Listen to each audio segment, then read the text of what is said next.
మహిళా శక్తి పేరుతో ఇందిరా మహిళా శక్తి పేరుతో వరంగల్ నగరంలో పెద్ద మీటింగ్ జరిగింది. రేవంత్ రెడ్డి గారు ప్రతిరోజు కూడా ఎక్కడ పోయినా కూడా ఫోబియా పట్టుకున్నది కేసీఆర్ది. ఎక్కడ చూసినా కేసీఆర్ పేరు లేకుండా చేస్తా, అది లేకుండా చేస్తా, ఇది లేకుండా చేస్తా అని చెప్తా ఉన్నాడు.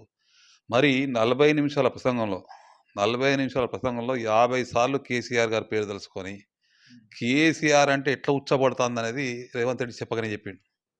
రేవంత్ రెడ్డి గారికి కేసీఆర్ పేరు తీస్తే లాగు దడుతుంది. అంటే ఈ ఒక సీఎం గురించి ఇట్లా మాట్లాడవచ్చా అంటే మాట్లాడేటట్టు ఆయనే మనిషిని కూడా ప్రేరేపిస్తా ఉన్నాడు.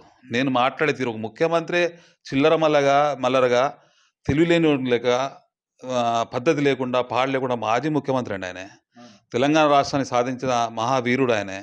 అంటే తెలంగాణ యాసకు బ్రాండ్ అంబాసిడర్ కేసీఆర్, తెలంగాణ ఖ్యాతికి బ్రాండ్ అంబాసిడర్ కేసీఆర్. తెలంగాణ సిద్ధించిందంటే మా అమ్మ ఇచ్చింది. గతంలో బలిదేవత అన్నాడు, ఇప్పుడు అమ్మ మా అమ్మ మా అమ్మ అంటాడు. రేపు పదవి తీసేస్తే ఏమంటాడో. అయితే అసలు వాస్తవం కూడా ఈ రాష్ట్ర ముఖ్యమంత్రి రేవంత్ రెడ్డి గారు ఒకవేళ కనుక ఇక్కడ సభ పెట్టిన ప్రభుత్వంలో ముఖ్యమంత్రి ఉన్నాడు కదా, ఏదైనా స్టేజ్ మీద ఎక్కినప్పుడు జై తెలంగాణ ఒక్కసారి అని అన్నాడా? జై తెలంగాణ జై కేసీఆర్ నినాదంతో ప్రసంగం స్టార్ట్ చేయాలి. సరే కేసీఆర్ అంటే ప్రతిపక్ష పార్టీ నాయకుడు, ఆయన పేరు దర్చుకోలేడు. ఎప్పుడన్నా జై తెలంగాణ అన్నావా? జై కాంగ్రెసా? జై ఇంద్రమ్మనా? గతంలో ఇంద్రమ్మ గురించి తిట్టలేదా? పివి నరసింహరావు తిట్టినావు తెలంగాణ బిడ్డను ఉద్యమం టైంలో. నువ్వు తుపాకీ ఎక్కువ పెట్టినావు, తుపాకీ రామునివి నువ్వు. అలాంటి నువ్వు ఇవాళ కేసీఆర్ గారిని అంటా ఉంటే ఆకాశంపై ఉమ్మి వేసినట్టే. గతంలో చెప్పినా ఇప్పుడు చెప్తున్నాం, భవిష్యత్తులో చెప్తా ఉంటాం. అది కరెక్ట్ పద్ధతి కాదు. కేసీఆర్ గారు అసలు వారు చేసిన సేవలు కానీ, వారు 10 సంవత్సరాలు ఈ రాష్ట్రాన్ని పరిపాలించిన తీరు కానీ, ఇవాళ దేశంలోనే నంబర్ 1 రాష్ట్రంగా తీర్చిదిద్దిన ఘనుడు కేసీఆర్ గారు తెలంగాణ రాష్ట్రాన్ని. అనతి కాలంలోనే ఎన్నో రాష్ట్రాలు ఉన్నాయి, మిగతా 28 రాష్ట్రాలు ఉన్నాయి, కానీ తెలంగాణకు వచ్చిన పేరు. ఒక super star, Tamil Nadu super star Rajinikanth గారు హైదరాబాద్ ఇచ్చేసినప్పుడు ఏమన్నాడు? నేను హైదరాబాద్లో ఉన్నాను, న్యూయార్క్లో ఉన్నా అన్నాడు. ఆ ఇంటర్వ్యూ వినలేదా? ఆయన మాట్లాడే మాటలు నీకు తెలియదా? అంటే ఇంత మంచిగా తెలంగాణ రాష్ట్రాన్ని తీర్చిదిద్దితే ఇవాళ చేయడానికి పైసలు లేవు, తెలివి లేదు, రాష్ట్ర ఖజానాను ఎట్లా నింపుకోవాలనే అవగాహన లేదు. ఆ అవగాహన లేక ఏం చేయాలి ఏమర్థమైతే లేదు. వాళ్ళు మొన్న కేసీఆర్ మీద ఆయన మాట్లాడినంతసేపు ఇక్కడ కానీ వేములవాడలో కానీ ఆయన మాట్లాడుతున్న తీరు ఎట్లా ఉన్నదంటే, కేసీఆర్ గారిని తిట్టకపోతే అని నిలబడేటం లేదు. ఇంకోటి ఏంటంటే కేసీఆర్ని తిట్టడమే పనిగా ఆ కేసీఆర్ని తిట్టడానికే ఈ సభను ఏర్పాటు చేసుకుంటున్నది. ఇక్కడ వెములవాడ పోయింది. ఇక్కడ సెకండ్ డే వెములవాడలో ఏమంటాడంటే లగచర్ల గురించి మాట్లాడుతూ ఉన్నాడు. లగచర్ల అనేది కేసీఆర్ కాన్స్టిట్యున్సీ కాదు, కేటీఆర్ కాన్స్టిట్యున్సీ కాదు, హరీష్ రావు కాన్స్టిట్యున్సీ కాదు. లగచర్ల అనేది రాష్ట్ర ముఖ్యమంత్రి కాన్స్టిట్యున్సీ. ఆ లగచర్లలో జనము, ఆడవాళ్ళు, గిరిజన మహిళలు అందరూ కూడా దుమ్మెత్తి పోస్తున్నారు, మీద మట్టి పోస్తూ ఉన్నారు, తిడుతూ ఉన్నారు. ఆ సొయ్యి లేకుండా అక్కడికి పోయి లగచర్ల వాసులతో లగచర్ల ఘటన ఎందుకు జరిగింది ఏంటనేది లగచర్ల వాసులకు వివరించాల్సిన అవసరం ఉన్నది. వెములవాడకు నువ్వు లగచర్లకు ఏం పని? వెములవాడలా నువ్వు వెములవాడ ఎక్కడికి పోయినావు? రాజన్న సన్నిధిలో పోయినావు. అక్కడికి పోయి ఫస్ట్ నువ్వు ఏం చేయాలంటే, గతంలో నీ మీద ఒట్టేసిన రాజన్న రైతు రుణమాఫీ చేస్తా అని చెప్పిన చేయలేకపోయినా నన్ను క్షమించని చెప్పాలి. అది చెప్పకుండా అక్కడికి పోయి కేటీఆర్ను అరెస్ట్ చేస్తాడా? అరే సన్నాసి, కేటీఆర్ను అరెస్ట్ చేయమని కేటీఆర్ అనే నీ బర్త్డే రోజు ట్వీట్ చేసిండు. నేను మీ ఫేక్ మీడియా ఏం చేసి, సోషల్ మీడియా అరెస్ట్ భయంతో కేటీఆర్ గారు మలేషియాకు పారిపోయాలని నీ ఫేక్ మీడియా చెప్పింది. కానీ కేటీఆర్ గారు ఎంత డేరింగ్ డాషింగ్ లీడర్ అంటే, నేను పోలేదు, నేను అవైలబుల్గా ఉన్నా, నీ బర్త్డే సందర్భంగా నన్ను అరెస్ట్ చేయమని చెప్పి కేటీఆర్ గారు చెప్పిళ్ళు. అంత ధైర్యమైన నాయకుడిని అరెస్ట్ చేయమని చెప్తే గవర్నర్ అనుమతి రావాలి, ఆ అనుమతి రావాలి, ఈ అనుమతి రావాలి. ఎన్ని రోజులేమో ఒకసారి ఏమంటాడు అంటే ఫోన్ ట్యాపింగ్ కేసులో అరెస్ట్ చేస్తా అంటాడు. ఒకసారి ఏమంటాడు అంటే ఏదో ఈ కార్యస్ కుంభకోణం అంటాడు. ఇక మొన్న ఏమంటాడు సార్, లగచర్ల ఘటనలో అరెస్ట్ చేస్తా అంటాడు. చెయ్యి, నీకు దమ్ము ధైర్యం ఉంటే, నీకు చేవు ఉంటే, నువ్వు ఉప్పు కారం తింటే, నువ్వు తెలంగాణ బిడ్డ అయితే కేటీఆర్ గారిని అరెస్ట్ చేయి. కానీ బీజేపీ వాళ్ళు కూడా బీఆర్ఎస్ పార్టీ పాత్ర ఉన్నది, పక్క వాళ్ళే రెచ్చగొడతా ఉన్నారంటే దీనికి సమాధానం ఏం చెప్తారు? అంటే ఇప్పుడు రేవంత్ రెడ్డి ఒప్పుకున్నాడు కదా, ఏ ల్యాండ్ కూడా తీసుకుంటా ఉంటే జనం ఉత్తగానే ఇయ్యరు అన్నావు కదా. మరి ఆ కేసీఆర్, ఆ మహానీయుడు, ఏ మహానీయుని గురించి అయితే తప్పుగా మాట్లాడుతానో, నువ్వు ఎవరి గురించి వల్గర్ లాంగ్వేజ్ యూజ్ చేస్తానో, ఎవరినైతే నువ్వు కింది స్థాయికి తీసుకొచ్చి చూపెట్టే ప్రయత్నం చేస్తానో, 14,000 ఎకరాలు ఫార్మాసిటీ కొరకు ఏ విధంగా ల్యాండ్ అక్విజిషన్ జరిగింది? అవును. అంటే నీకు అర్థమైందా రేవంత్ రెడ్డి? కేసీఆర్ నేనే అని. కేసీఆర్ ఆకాశం అయితే నువ్వు భూమివి. ఉమ్. కేసీఆర్ ఆకాశం అయితే నువ్వు భూమివి. ఉమ్. నువ్వు కేసీఆర్ స్థాయిని ఎక్కడ అందుకుంటావు? ఉమ్. 1100 ఎకరాల ల్యాండ్ అక్విజిషన్ చేయడానికి ఇవాళ మళ్ళా గుల్లాలు పడతా ఉన్నావు. ఉమ్. తిడుతూ ఉన్నారు, ఉమ్. చెప్పులు తీసుకొని కొడతా ఉన్నారు, చెప్పు మట్టి పోతా ఉన్నారు. కానీ అదే కేసీఆర్, అదే నాయకుడు ఉమ్. 14,000 ఎకరాల ల్యాండ్ అక్విజిషన్ ఎట్లా చేసిండు? ఈయన అడుగుతాడు మళ్ళీ తెలియదక్కడు. ఉమ్. విమలవాడాలు అంటాడు ఏమని అంటే, మీరు 14,000 ఎకరాలు చేసి నేను 1100 ఎకరాలు చేసుకోవద్దా? ఉమ్. నన్ను ఎందుకు ఆవు చేస్తాను? నేను నడుతాడు నా కాలాల పూల పెట్టకూరు అంటాడు. అది తెలియదు అక్కడ. నువ్వు రాష్ట్ర ముఖ్యమంత్రివి, అవును. రాష్ట్ర ముఖ్యమంత్రివి. నువ్వు ల్యాండ్ అక్విజిషన్ చేయాలంటే నీ అధికారులను పంపి, ఉమ్. నువ్వు స్థానిక ఎమ్మెల్యేవి అక్కడ, నువ్వు పోయి మాట్లాడు. ఉమ్. చేయడం వల్ల లాభం ఏందో చెప్పు. ఉమ్. దేని కొరకు చేస్తానని చెప్పు. నీ బలరాం నాయక్ మాట్లాడతాడు, ఉమ్. ఫార్మాసిటీ కొరకు కాదు, ఫార్మా కంపెనీ కొరకు కాదు, ఉమ్. అక్కడ స్కూల్స్ కడతాం, బిల్డింగ్ కడతాం అని. ఉమ్. మరి ఈ మాట అక్కడ జనాలు చెప్పొచ్చు కదా, చెప్పి ఒప్పించచ్చు కదా. అది చేతగాక, ఆ పని రాక ఉమ్. మీరు అబాస్ పాలైతాలు. ఉమ్. కానీ మన- ఇదే విషయంలో లాస్ట్ టైం బీఆర్ఎస్ ప్రభుత్వం ఉన్నప్పుడు ఏదైతే మంత్రిగా కొనసాగుతున్న ఇప్పుడు సీతక్క గారు అయితే ఉందో పాదయాత్ర కూడా చేసి బాధితులు తీసుకొని, సో ఇప్పుడు కనిపించని స్టేజ్లో ఉన్నారు సీతక్క గారు, దీనిపైన మాట్లాడని కనిపిస్తూ ఉన్నారు. సో ఎట్లా చూస్తారు దీన్ని? అంటే సీతక్క చేసేలు ఎట్లుంటాడు, జిదర్ హరి ఉదర్ చరి అంటది ఆమె. ఓకే. జిదర్ హరి ఉదర్ చరి అంటే మేకలు కానీ పశువులు కానీ ఏం చేస్తాయంటే పచ్చదనం ఎక్కడ ఒప్పిస్తే అక్కడ మేస్తాయి. అవును. అవి సీతక్క చేసేలు కూడా అట్లనే ఉన్నాయి. ఉమ్. సీతక్క గారు, మీరు ఉద్యమ బిడ్డ, ఉమ్. మీరు నక్సలైట్గా పనిచేసిళ్ళు, అవును. ప్రజల కష్టాల కొరకు పోరాడిళ్ళు. ఉమ్. వాళ్ళు నిజంగా చెప్పండి అమ్మా, మహిళా శక్తి మీటింగ్ అని పెట్టిలు కదా. ఉమ్.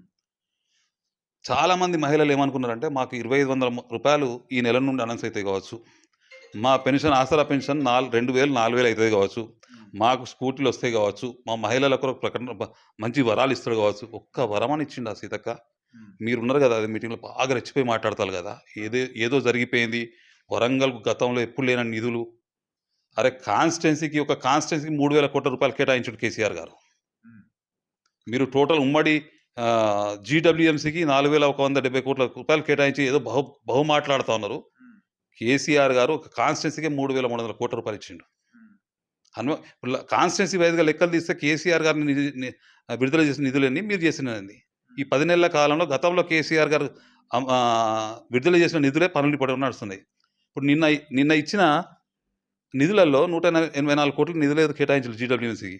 అందులో దాదాపుగా 80 కోట్ల రూపాయలు సీఎంఏ నిధులే. సీఎంఏ నిధులు ఎప్పటి? కేసీఆర్ గారు చేసింది కాదా? అంటే నేను అనేది ఏంటంటే, ఆడలేక నాశనాన్ని యాకే అంగం తేడా అంటారు. వానికి డ్యాన్స్ రాదు, నేను డ్యాన్స్ చేస్తా అంటాడు. అది చెయ్యరా బాబు అంటే భూమి వంకరంగా ఉన్నది, లేకపోతే నా అంత బ్రేక్ డాన్స్ లేడు అంటాడు. అరే కర్మగాలి, యాక్సిడెంటల్ ముఖ్యమంత్రి అయినావు. ఎవరో అప్పట్లో ఈయన లాంటి వాడు అన్నాడట. ఏమైందట అంటే బండి మీద పోతా ఉంటే యాక్సిడెంట్ అయిందట, పెద్ద యాక్సిడెంట్, మేజర్ యాక్సిడెంట్ అయిపోయింది. ఈయన సావలేదు, వాడు చచ్చిపోలేదు. ఓకే, నేను గుద్దితే కారు పలిగింది కానీ నేను చావలేదు అన్నాడ. నేను గుద్దితే కారు పలిగింది, కారు ఇంజన్ పలిగింది, నేను చావలేదు అన్నాడ. అరే తెలియదు అక్కడ, నీ అదృష్టం బాగలేదు, భూమి మీద నూకలు ఉన్నాయి, నువ్వు బతికినవు. నువ్వు మళ్ళా గట్టనే పోయి మళ్ళీ కారుతో గుద్దుతా పోతా అన్నావు అనుకో, నీ కర్మ, నువ్వు పోతావు. అట్లనే యాక్సిడెంట్లో ముఖ్యమంత్రి అయినావు కానీ మళ్ళీ నువ్వు ప్రజలు ఇవాళ మేము మొన్న కూడా చెప్పినాం, నీకు దమ్ము ధైర్యం ఉంటే, నీలో తెలంగాణ కారం ఉప్పు తిన్నావు అంటే నువ్వు ఒక 3 ఎమ్మెల్యేలకు రాజీనామా చేయొచ్చు. ఆ 3 ఎమ్మెల్యేలను మంచి లాస్ట్ లో మెజార్టీతో గెలిపించుకో. భారీ మెజార్టీ అవసరం లేదు, లో మెజార్టీతో గెలిపించుకో 3 ఎమ్మెల్యేలను. రేవంత్ రెడ్డి నేను ఒప్పుకుంటాం, మరదే అని అంటాం, ఇస్మే దమ్ హే అంటాం, ఇస్మే దమ్ హే అంటాం. కేసీఆర్ అనే మొక్క కాదు, కేసీఆర్ కల్పవృక్షం. కేసీఆర్ కల్పవృక్షం నీడన పెరిగిన ఒక చిన్న మొక్కవు నువ్వు కేసీఆర్ గురించా? దెయ్యాలు వేదాలు వర్ధించినట్టున్నది. నువ్వు ఎక్కడ స్టార్ట్ చేసినావు నీ జీవితం? రేవంత్ రెడ్డి గారు, నువ్వు ఎక్కడ స్టార్ట్ చేసినావు నీ జీవితం? నీ జీవితం కేసీఆర్ కనుసనలో నడిచింది. ఇవాళ ఏదో రాజకీయాలలో ఓకే నువ్వు అయినావు సీఎం, అప్రిషియేట్ చేస్తున్నాం. చాలా చిన్న స్థాయిలో రాజకీయం స్టార్ట్ చేసి నువ్వు ముఖ్యమంత్రి అయినావు. కానీ కన్నతండ్రి కాలేవు నువ్వు. మా ఇందులో సామెత ఉన్నది, బేటా చాహే కితనా భీ బడా హో, ఢిల్లీ కా రాజా ही बने लेकिन वो माँ का बाप का बेटा ही है అని అంటారు. ఇవాళ నువ్వు కేసీఆర్ అనే స్థాయా? ప్రజలు తిట్టుకుంటున్నారు. నీ మీటింగు వరంగల్ మీటింగ్ నడుస్తా ఉంటే నువ్వు మాట్లాడుతూ ఉంటే ప్రజలు మొత్తం ఎక్కడిదక్కడ వెళ్ళిపోతా ఉన్నారు. సోది చెప్తాడు నా కొడుకు, సోది చెప్తాడని చెప్పి వింటాలా? ఎప్పటికి పాడిన పాటే కేసీఆర్ రాబయ్య స్వామి అసెంబ్లీకి రా రా రా అన్నాడు.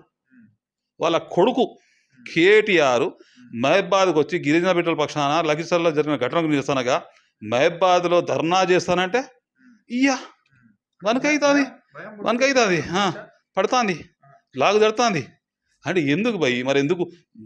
ఓ ఉంటే మాట్లాడాలి, దమ్ము ధైర్యం ఉంటే మాట్లాడాలి, చేవు ఉంటే మాట్లాడాలి. నువ్వు మాట్లాడే మాట కేసీఆర్ను రమ్మంటానో కొడుకు చూస్తే నువ్వు చూసుకుంటాను. ఎట్లా ఎట్లా జనం నవ్వుకుంటలేరు. నీకు ఇవాళ మా బీఆర్ఎస్ పార్టీ ఎమ్మెల్సీ తక్కల రవీంద్రరావు గారు అన్నారు, ఒక మాట అన్నారు, మంచి మాట. ఏమన్నారంటే ఏదో చిన్నగా చేద్దాం అనుకున్నాం ధర్నా, ఇక మేమేందో చూపెడతాం అన్నాడు. ఎస్, ఆ టైం బీఆర్ఎస్ పార్టీ రెచ్చగొడతారు కదా, ఆపి పర్మిషన్స్ ఇవ్వకుండా. ఆయన పేరు రామచంద్ర నాయక్ ఒక తీరుగా, బలరాం నాయక్ ఒక తీరుగా, మురళీ నాయక్ ఒక తీరుగా మాట్లాడుతూ ఉన్నారు.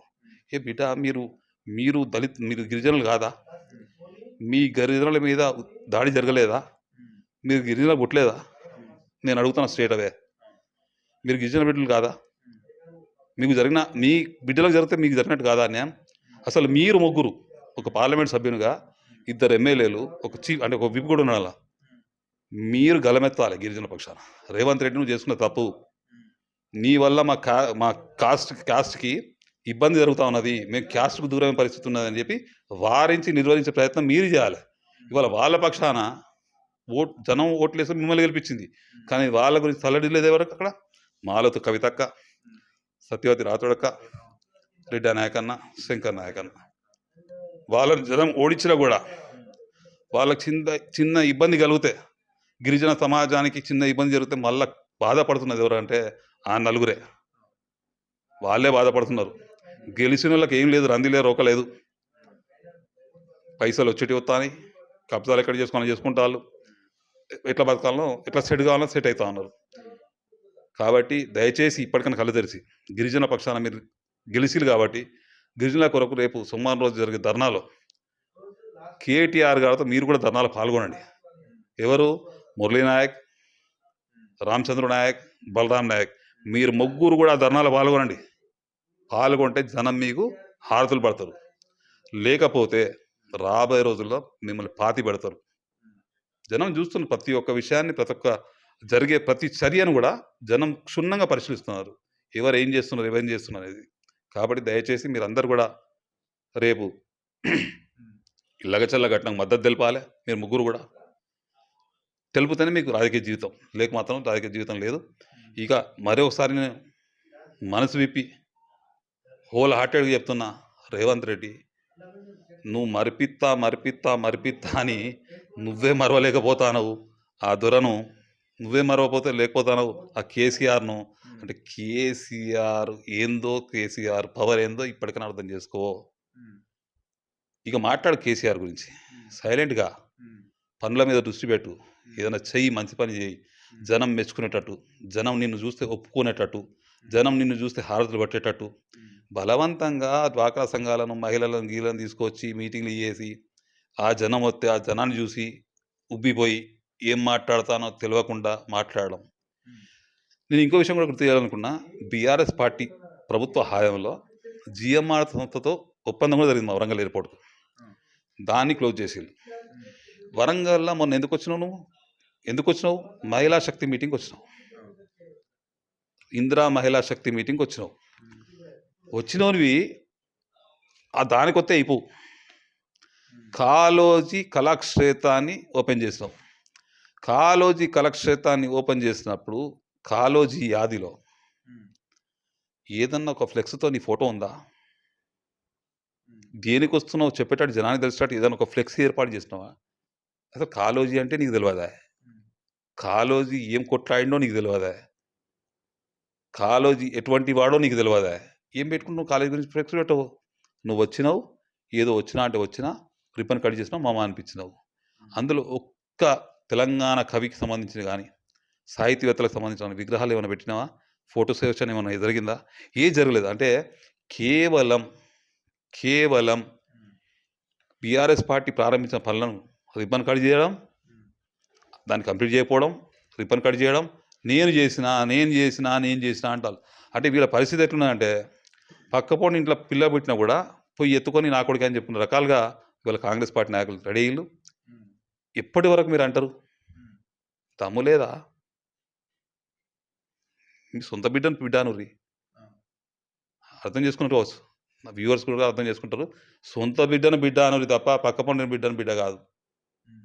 అలా ఇప్పటికైనా నీ డ్రామాలు, నీ హైడ్ డ్రామాలు ఆపి కేసీఆర్ గారికి, కేటీఆర్ గారికి, హరీష్ రావు గారికి, ముఖ్యంగా మొత్తం మహిళా సమాజానికి, తెలంగాణ మహిళా సమాజానికి మోసం చేసినందుకు, కేటీఆర్, హరీష్ రావు, కేటీఆర్ గారి గురించి తప్పుగా మాట్లాడినందుకు వాళ్ళ ముగ్గురికి, తెలంగాణ మహిళా సమాజాన్ని మోసం చేసినందుకు తెలంగాణ మహిళా లోకానికి రేవంత్ రెడ్డి గారు బహిరంగంగా బేషరతుగా క్షమాపణ చెప్పాలి. అప్పుడే ప్రజలను స్వీకరిస్తారు. ఇవాళ మీటింగ్ వచ్చిన మహిళలే నీ ఇన్ఫ్లుయెన్స్ వర్గాలు ఉంటాయి కదా, వాళ్ళని తెలుసుకో ఒకసారి. ఎన్ని బూతులు తిట్టుకోపోయిలో, ఎన్ని బూతులు తిట్టుకుపోయిలో మేమే అడిగినాం.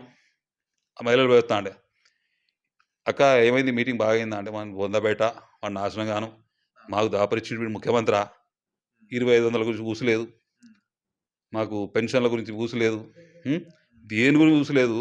ఏదో ఇస్తాడు ఏదో చేస్తాడని చెప్పి మాకు అధికారులు చెప్పిళ్ళు, మీకు డబుల్ బెడ్రూమ్ ఇల్లు మంజూరు అవుతాయి అన్నారు, మీకు ఫలా అవుతుంది అంటే మేమేదో హుషారుగా పోయినాం. వచ్చేటప్పుడు మాత్రం మొత్తం ఇక్కడ డిస్కరేజ్ అయినాం. హుషారు లేకుండా అయిపోయింది మాకు. ఏది లేదన్నా కేవలం కేసీఆర్ గారిని తిట్టడానికే ఆ మీటింగ్ పెట్టుకున్నాడని మహిళలు అంటా ఉన్నారు. ప్రతి ఒక్కరికి అర్థమవుతా అన్నది. ఇక్కడ విద్యా సంస్థ సంబంధించింది, విద్యాశాఖ సంబంధించింది. సో లాస్ట్ టైం బీఆర్ఎస్ 5 సంవత్సరాల పాలనలో ఎప్పుడు లేనటువంటి ఇప్పుడు ఈ పరిస్థితి కాంగ్రెస్ ప్రభుత్వం వచ్చిన తర్వాత ఫుడ్ పాయిజన్ చాలా విధాలుగా జరుగుతూ ఉన్నాయి. అన్ని గురుకుల పాఠశాలలు జరుగుతాయి. ఎట్లా చూస్తారు దీన్ని? ఎట్లా వీళ్ళు కాంగ్రెస్కు, కేసీఆర్కు, కాంగ్రెస్కు బీఆర్ఎస్కు తేడా ఏంటి అంటే, ఎన్నో వందల హాస్టల్ నెలకొల్పి గురుకులాలను నిర్మించి గురుకులను ఏర్పాటు చేసి అందులో సన్న బియ్యంతో నా ఇంట్లో నా పిల్లలు ఏమన్నా తింటా ఉన్నారో, నా మనవడు ఏం తింటా ఉన్నాడో, నా మనవరాలు ఏం తింటా ఉన్నదో అదే విద్యార్థులకు పెట్టాలని కేసీఆర్ ఆశయం. వీళ్ళకి ఏంది అంటే ఇవాళ ఎలాంటి నాణ్యత లేకుండా టోటల్గా మురిగిపోయిన కూరగాయలు, పైసలు. వీళ్ళకి ఏంది అంటే నేను చెప్తున్నా కదా, రేవంత్ రెడ్డి నుండి డైరెక్షన్ ఉందండి. మన సర్కార్ ఎన్ని రోజులు ఉంటుందో, ఆ జనంలో పెద్ద మనిషి వెళ్తాడట, ప్రజల్లో ఎక్కడ తిరుగుబాటు వస్తుందో, ఉంటామో పోతామో, టైం ఇప్పుడే ఉన్నది, సంపాదించుకోండి, మిగిలిన కాడికి దోసుకోండి, దాచుకోండి, మాకు వచ్చే మళ్ళీ తర్వాత నన్ను అనొద్దు సార్ మేము అంతా సహాయం చేసినాం, గవర్నమెంట్ వచ్చింది మేము ఏం చేసుకోలేదని మాట అనొద్దు, ఎక్కువ రోజులు ఉండదు ఈ ప్రభుత్వం అని చెప్పి రేవంత్ రెడ్డి గారే ఎమ్మెల్యేల ద్వారా, మంత్రుల ద్వారా మెసేజ్ ఇస్తూ ఉన్నాడు. అందుకే ద్వితీయ శ్రేణి నాయకులందరూ కూడా దోసుకోవడం మీద దృష్టి పెట్టిళ్ళు. ఇంటాలా మీరు అంటే నేను ఎవరి పేర్లు చెప్పాను. ఎంజిఎంలో గత 15-20 సంవత్సరాలు క్యాంటీన్ నడుస్తూ ఉన్నది. ఆ క్యాంటీను ఎవరి పేరు మీద ఉన్నది, ఇవాళ ఆ క్యాంటీన్ ఎవరు తీసుకున్నారు ఎంక్వైరీ చేయండి. నేను పేరు చెప్పాను, ఫలానా వాళ్ళకి ఇప్పించుకుని ఫలానా ఇప్పించుకొని అనను, ఎంక్వైరీ చేయండి. 10 నెలల కాలంలో మీరు క్యాంటీన్లు నడిపించడం చేంజ్ చేస్తూ ఉన్నారు, కాంట్రాక్టర్లను చేంజ్ చేసుకుంటా ఉన్నారు. చేసుకోండి, కార్యకర్తలు పని చేయాలి, చేసుకోవాలి. కానీ మా కేసీఆర్ ఈ దుర్బుద్ధితో పనిచేయలేదు. ఎవరైతే నాణ్యత గల కూరగాయలు సప్లై చేస్తూ ఉన్నారో, ఎవరైతే నాణ్యత గల కిరాణా సామాన్ సప్లై చేస్తున్నారో అటువంటి వాళ్ళకి కాంట్రాక్ట్లు ఇచ్చిండు. కానీ మీ దగ్గర ఏమైంది అంటే నాణ్యత సంబంధం లేదు, అంతే, వేరేది లేదు. అందుకే ఇవాళ ఇంత జరుగుతూ ఉన్నా కూడా ఇన్ని వాంతులు అవుతా ఉన్నాయి, హాస్పిటల్ అడ్మిట్ అవుతారు. 2-3 రోజులకు వార్త, ఫలానా హాస్టల్లో విషాహారం తిని విద్యార్థులకు అనారోగ్యం. ఎక్కడికన్నా ఆ కాన్స్టిట్యూన్సీకి సంబంధించిన ఎమ్మెల్యే కానీ, ఆ జిల్లాకు సంబంధించిన మంత్రి కానీ పోయి ఏం జరిగిందనే చూడరు. ఒకసారి మా రేఖమ్మ గారు, సురేఖమ్మ గారు, అటవీ దేవాదాయ శాఖ మంత్రి గారు ఒకసారి ఇట్లనే ఫుడ్ పాయిజన్ అయితే పోయింది. పోతే ఆమె ఏమంటారంటే, దీపావళికి వీళ్ళు అందరు ఇంటికి పోయిళ్ళు, ఆ నూనెలు ఆ పిండి వంటలు తిన్నారు, అందుకే ఫుడ్ పాయిజన్ అని అన్నారు. నాకు అర్థం కాలేదు. 50 మంది 60 మంది దాకా ఉన్నారు విద్యార్థులు. ఈ 50-60 మంది ఒకటే నూనె, ఒకటే పిండి వాడిల్లా? వీళ్ళు సప్లై చేసిల్లా ఫ్రీగా? మంత్రి గారు సప్లై చేసిల్లా? ఎట్లా చెప్తాంది మంత్రి గారు? హరీష్ రావు